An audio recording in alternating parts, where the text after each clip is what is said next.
नमस्कार साथियों। जैसा कि आप सभी को पता है, जब राजस्थान में कांग्रेस सरकार थी तो उस समय महात्मा गांधी सेवा प्रेरक भर्ती का शुभारंभ किया गया था।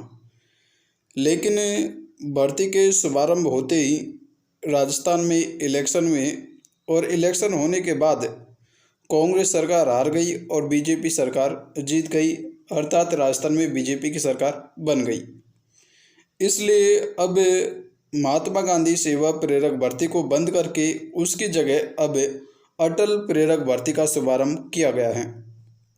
ठीक है, जिसके तहत जो भी युवा 12वीं पास है और ग्रामीण इलाके से बिलोंग करते हैं उनको यहाँ पर 100% रोजगार दिया जाएगा।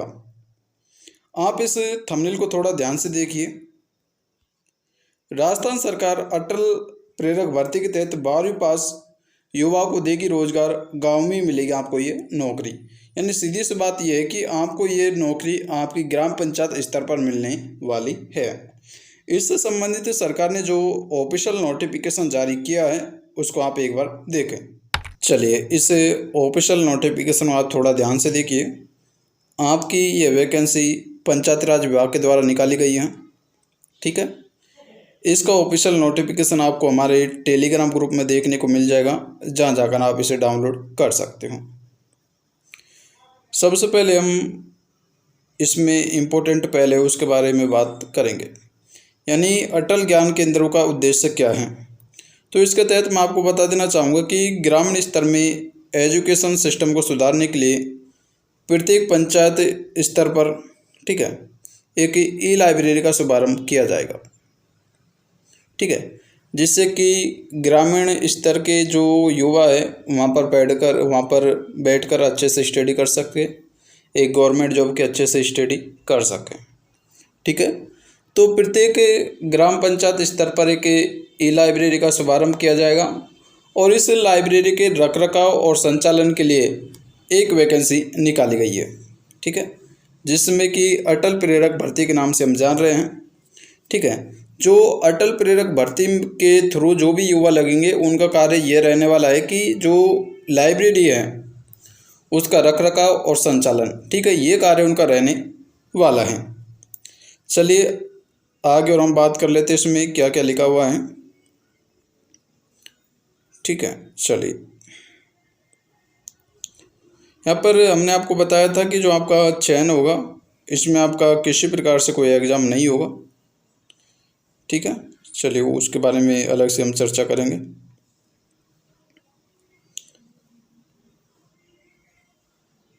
एक बार हम थोड़ा नीचे स्क्रॉल डाउन कर लेते हैं।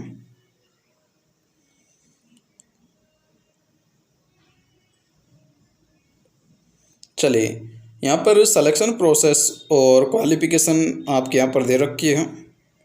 ठीक है, सिलेक्शन के तौर पर मैं आपको बता देना चाहूँगा कि यहाँ पर आपका किसी प्रकार से कोई एग्ज़ाम नहीं होगा, केवल और केवल आपका इंटरव्यू के आधार पर सिलेक्शन होने वाला है। ठीक है, जिसको बेसिक नॉलेज है उसका यहाँ पर सिलेक्शन हो जाएगा, बाकी एग्ज़ाम यहाँ पर आपका होने वाला नहीं है। क्वालिफिकेशन की हम बात करना चाहेंगे तो जिन्होंने 12th पास कर रखी है उसी के साथ साथ RSCIT वाला कोर्स कर रखा है वो सब इसके लिए अप्लाई कर सकते हैं। ठीक है, इसके अलावा जिन्होंने ग्रेजुएशन कर रखी है वो सब इसमें अप्लाई कर सकते हैं।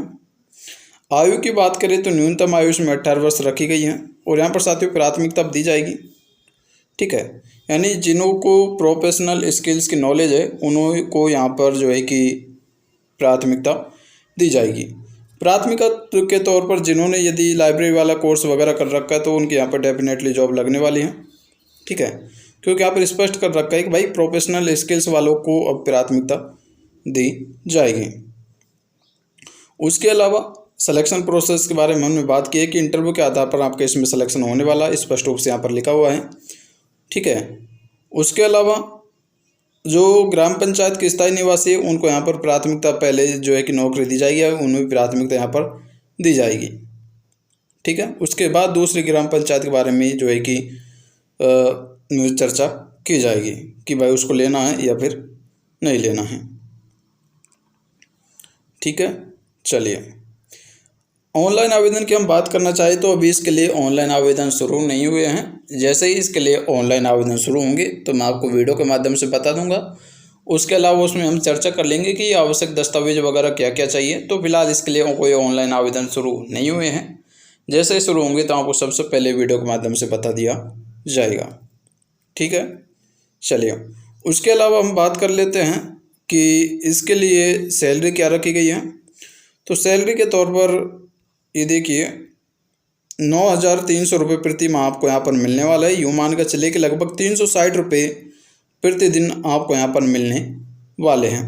तो जो व्यक्ति गांव में बेरोजगार है तो उनके लिए ठीक है कि भाई घर पड़े पड़े 9-10 हज़ार रुपये भी आ रहे हैं तो उसमें किसी भी प्रकार से कोई बुराई नहीं है। ठीक है, चलिए यहाँ पर लगभग संपूर्ण जानकारी मैंने आपको इस वीडियो के माध्यम से कवर कर दी है। बाकी अभी भी आपका किसी प्रकार से कोई भी डाउट्स हो तो कमेंट बॉक्स में कमेंट करें। अब ऐसा नहीं है कि इसमें भाई महिलाओं को प्राथमिकता दी जाएगी या ऐसा कोई प्रावधान किया गया है। फिलहाल इस नोटिफिकेशन में ऐसा कुछ प्रावधान नहीं किया गया है कि भाई SC/ST वालों को प्राथमिकता दी जाए या उन्हें आरक्षण के हिसाब से जॉब दी जाए, ऐसा कुछ प्रावधान नहीं है।